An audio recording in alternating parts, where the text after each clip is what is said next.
تہذیب ہند ہوں میں، ادب کا جہان ہوں، تعظیم کر میری کہ میں اردو زبان ہوں، تعظیم کر میری کہ میں اردو زبان ہوں، کرتا ہوں شاعری اپنے علاقے میں،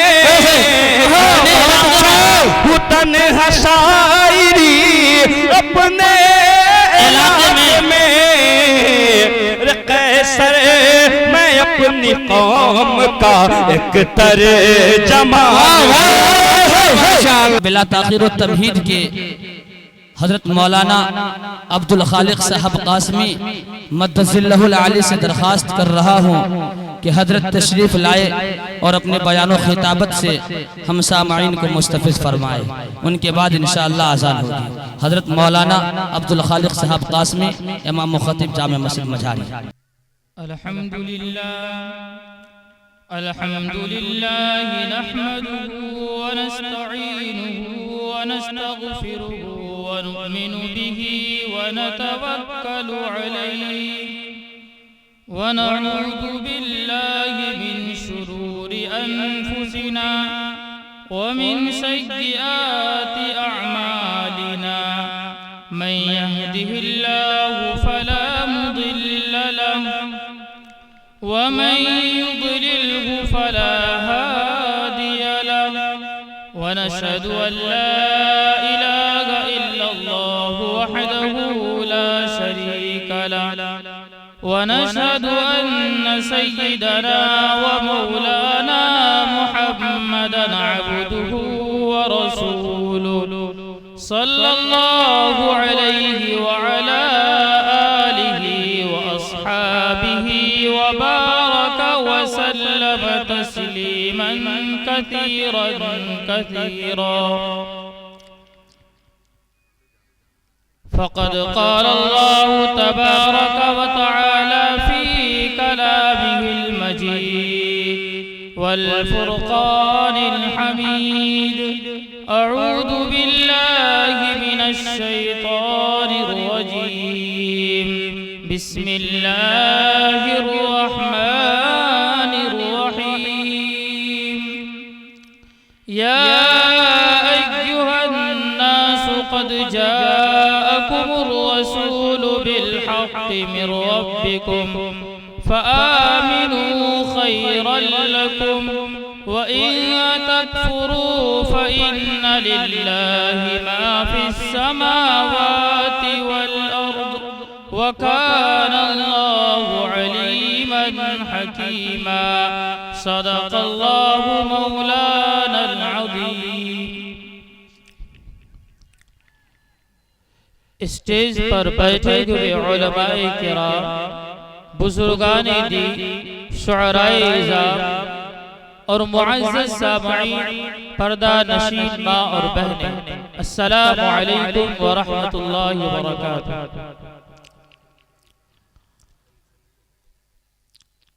اللہ تبارک و تعالی اس جہاں کا بنانے والا ہے، اور اللہ تبارک و تعالی ہی اس کے نظام کو چلانے والا ہے.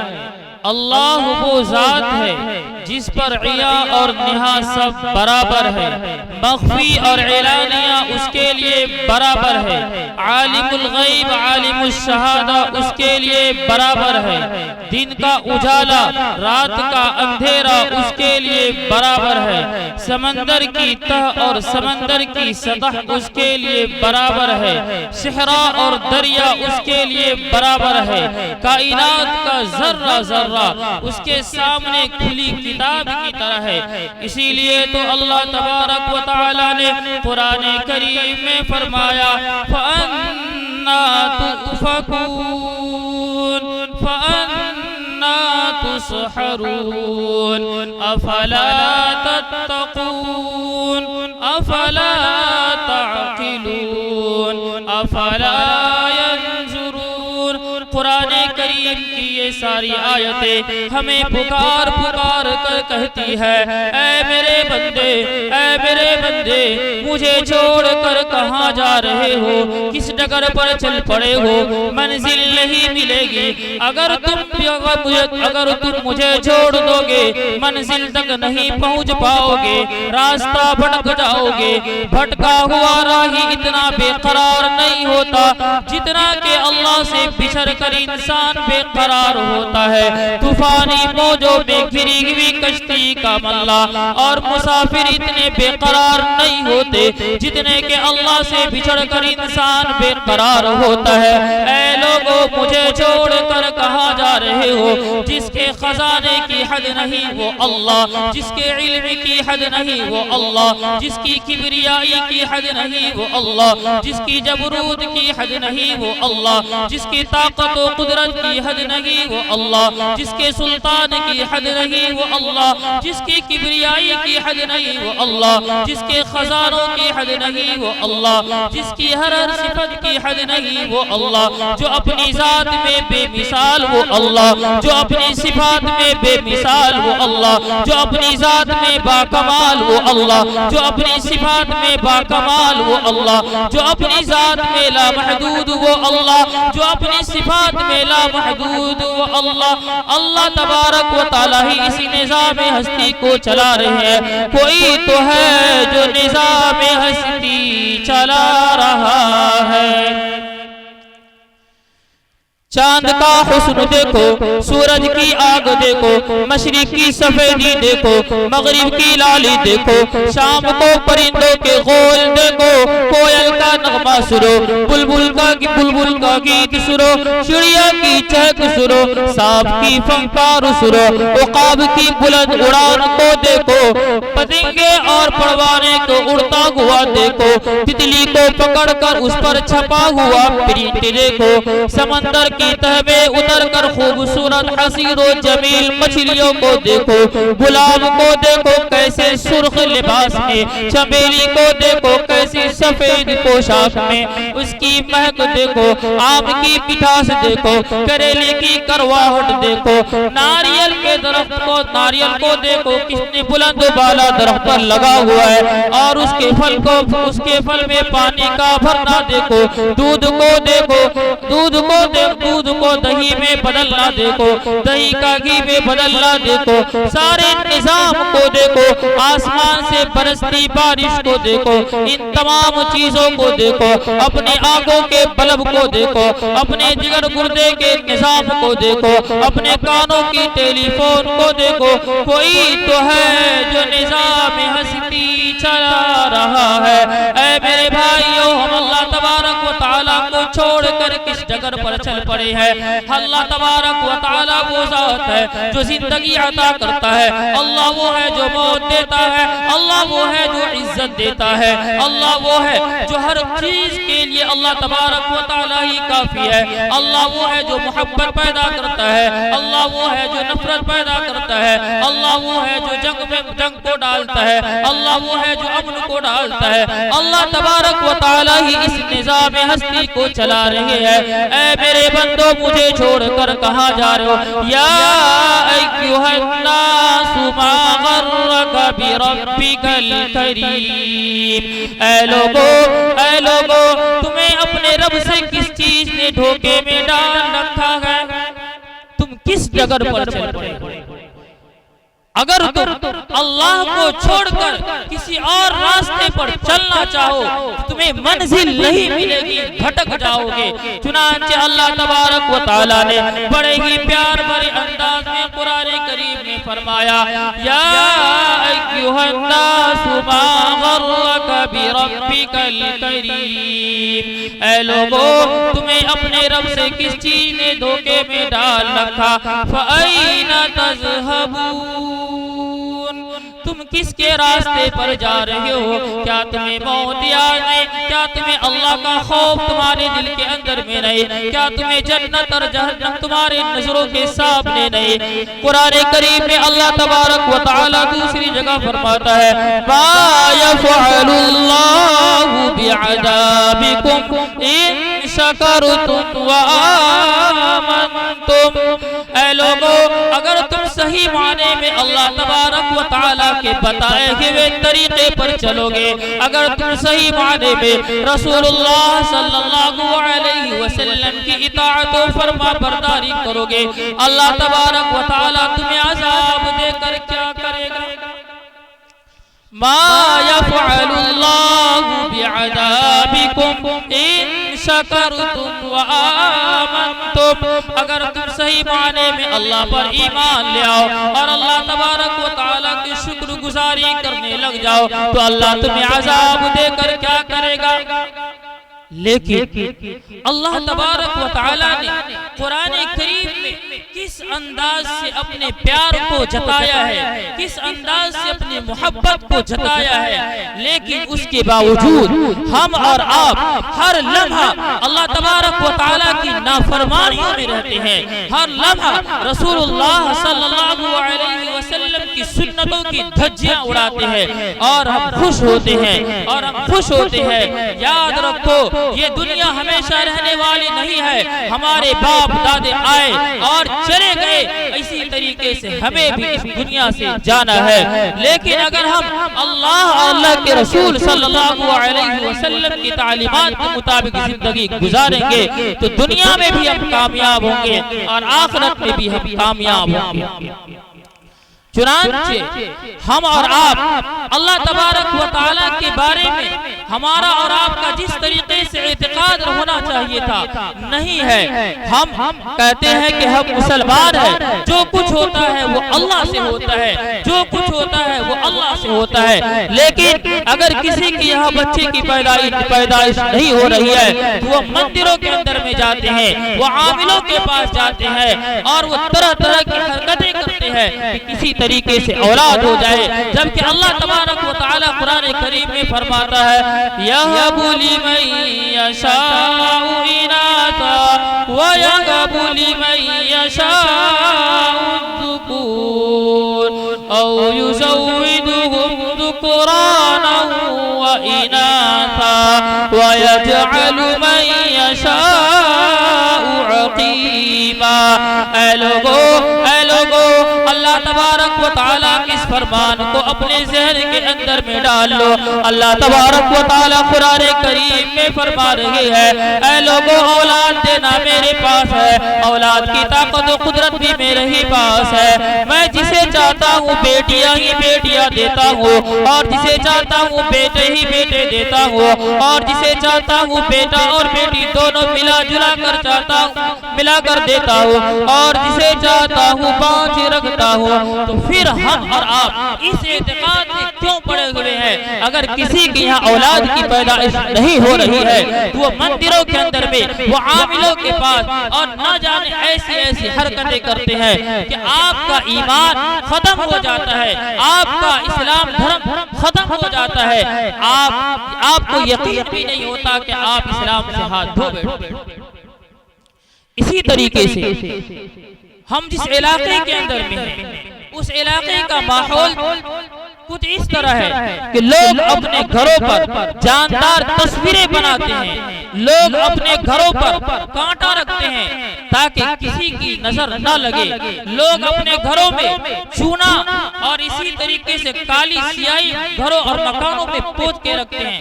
کبھی کوئی ایسا کرتا ہے کہ سوپ وغیرہ میں چونا اور کالی سیاہی پوت کر گھروں کے اندر میں ڈالتا ہے، ان کی نیت یہ ہوتی ہے کہ ہم اسے گھر نظر بد سے بچ جانے والا ہے، لیکن ہم یاد رکھیں کہ اللہ تبارک و تعالیٰ پر جو ہمارا ایمان اور یقین تھا وہ ایمان اور یقین ختم ہو چکا۔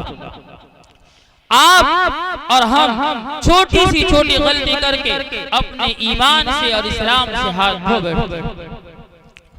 چنانچہ اسی اللہ تبارک و تعالیٰ نے قرآن کریم میں فرمایا یا ایھا الناس قد جاءکم الرسول بالحق من ربکم فآمنوا خیرا لکم، اے لوگو تمہارے پاس رسول حق پیغام لے کر آ گئے ہیں، تم اس پر ایمان لے آؤ، یہ تمہارے لیے بہتری ہے۔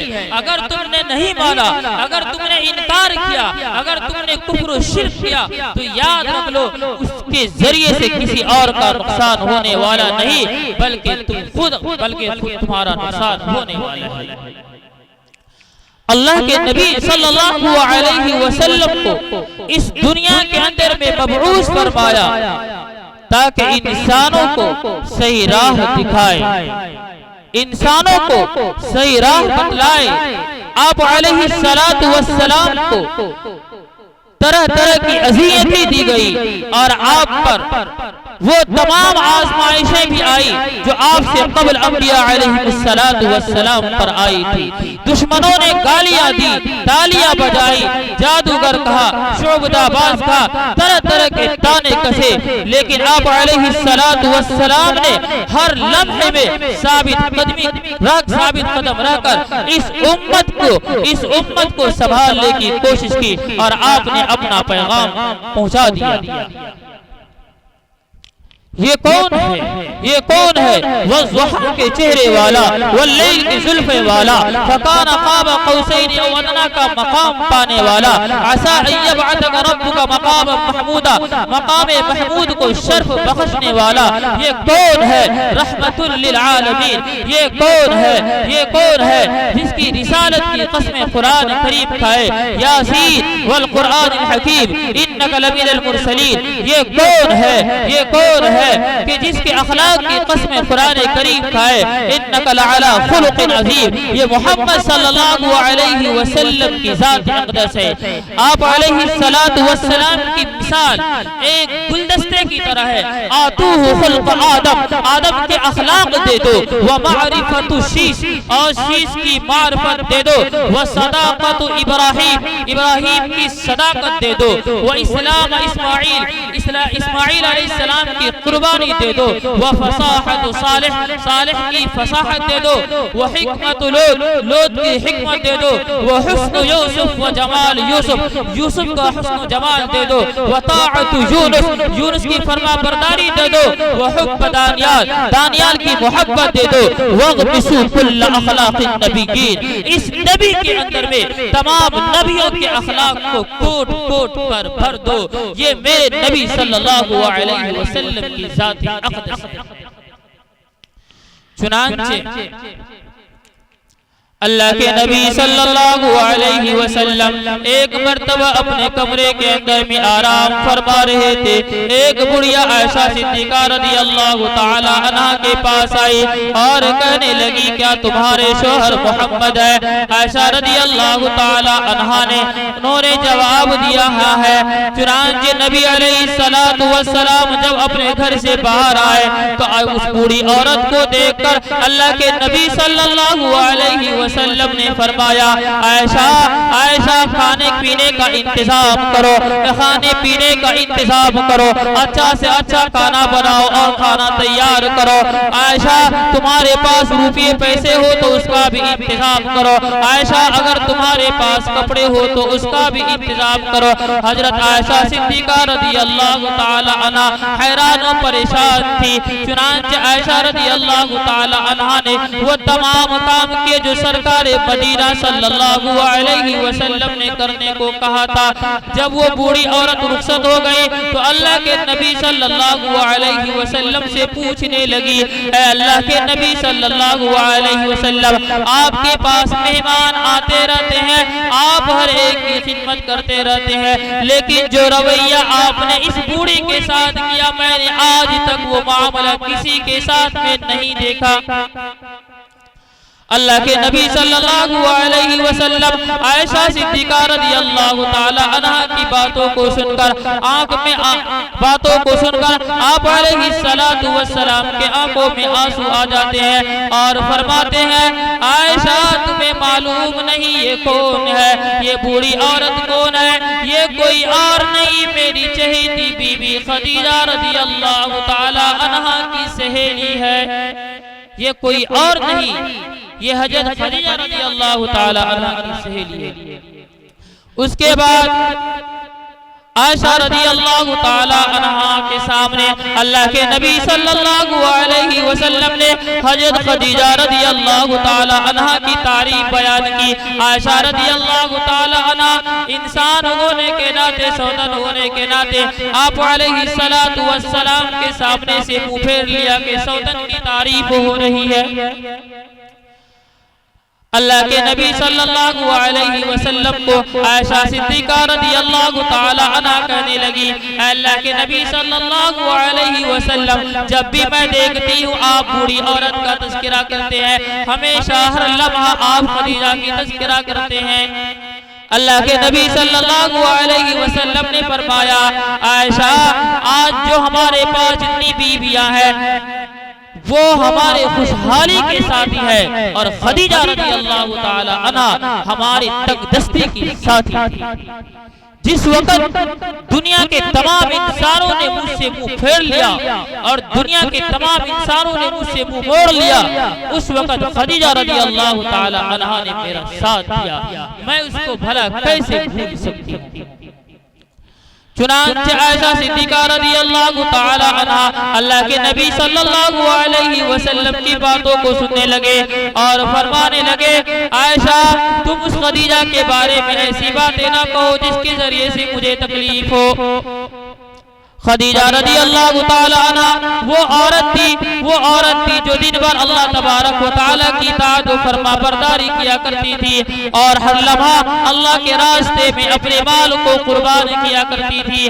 حضرت خدیجہ رضی اللہ تعالی عنہا کی تعریف بیان کرتے ہوئے خود اللہ کے نبی صلی اللہ علیہ وسلم فرماتے ہیں، عائشہ اس خدیجہ کے حال کو تو کیا جانتی ہے؟ عائشہ تو اس خدیجہ کے حال کو تو کیا جانتی ہے؟ سنو، میں جب لوگوں کی تبلیغ کے لیے گھر سے نکلتا تھا، لوگ مجھے پتھر مارا کرتے تھے، لوگ مجھے ستایا کرتے تھے، لوگ مجھے تکلیف دیا کرتے تھے، میں پریشانی کے عالم میں، میں بدحالی کے عالم میں اپنے کمرے کے اندر میں آتا۔ عائشہ رضی اللہ تعالی عنہا آپ علیہ السلام کی باتوں کو بغور سن رہی ہے۔ عائشہ رضی اللہ تعالی عنہ فرماتی ہے، اللہ کے نبی صلی اللہ علیہ وسلم آگے بتائیے کیا معاملہ ہوتا تھا؟ اللہ کے نبی صلی اللہ علیہ وسلم نے فرمایا، خدیجہ رضی اللہ تعالی عنہ جب گھر کے اندر میں آتا اور خدیجہ رضی اللہ تعالی عنہ مجھے دیکھتی اس حال میں کہ میرا بدن لہو لہان ہے، تو اپنے کپڑے سے میرے خون کو صاف کرتی، میرے خون کو صاف کرنے کے بعد اپنے گھر کے اندر میں جاتی اور جو کچھ کھانا ہوتا میرے منہ میں ڈالتی اور فرماتی، اے جس قوم نے تجھ کو اتنی تکلیفیں دی، جس قوم نے آپ کو خون آلود کیا، وہ قوم بھلا آپ کو کھانے کو کیسے پوچھ سکتی؟ جس قوم نے آپ کو خون سے آلود کیا، وہ قوم بھلا آپ کو کھانے کے لیے کیسے پوچھ سکتی ہے؟ اس کے بعد حضرت خدیجہ رضی اللہ تعالی عنہا نبی علیہ السلام کو کھلاتے ہیں۔ کھانے کے درمیان میں آپ علیہ السلام کو یاد آ جاتا ہے کہ جو بیوی مجھے کھلا رہی ہے شاید وہ کھائی بھی ہے یا نہیں کھائی۔ اللہ کے نبی صلی اللہ علیہ وسلم لقمہ اٹھا کر خدیجہ رضی اللہ تعالی عنہا کے منہ میں لقمہ ڈالتے ہیں۔ خدیجہ رضی اللہ تعالی عنہا سے فرماتے ہیں، تم بھی کھا لو، تم بھی کمزور ہو جاؤ گی، تم بھی ہلاک ہو جاؤ گی، کھاؤ گی نہیں تو تم بھی ہلاک ہو جاؤ گی۔ اس موقع پر خدیجہ رضی اللہ تعالی عنہا نے جو بات بیان کی وہ آب زر سے لکھے جانے کے قابل ہے۔ خدیجہ رضی اللہ تعالی عنہا نے فرمایا، اے اللہ کے نبی صلی اللہ علیہ وسلم، اگر میں بھوک سے مر گئی تو صرف میرا نقصان ہوگا، اگر آپ بھوک سے مر گئے تو پوری امت کا نقصان ہونے۔ اگر میں بھوک سے مر گئی تو صرف میرا نقصان ہونے والا ہے، اگر آپ بھوک سے مر گئے تو پوری امت کا نقصان ہونے والا ہے۔ اس نبی نے ہمارے اور آپ پر کچھ ذمہ داریاں عائد کی ہے، ہمیں چاہیے کہ ان ذمہ داریوں کو سمجھے اور اللہ کے رسول صلی اللہ علیہ وسلم کی اطاعت و فرما برداری میں اپنی زندگی کو صرف کرے۔ میں انہی چند باتوں پر اپنی تقریر کو ختم کرتا ہوں۔ وما علینا الا البلاغ۔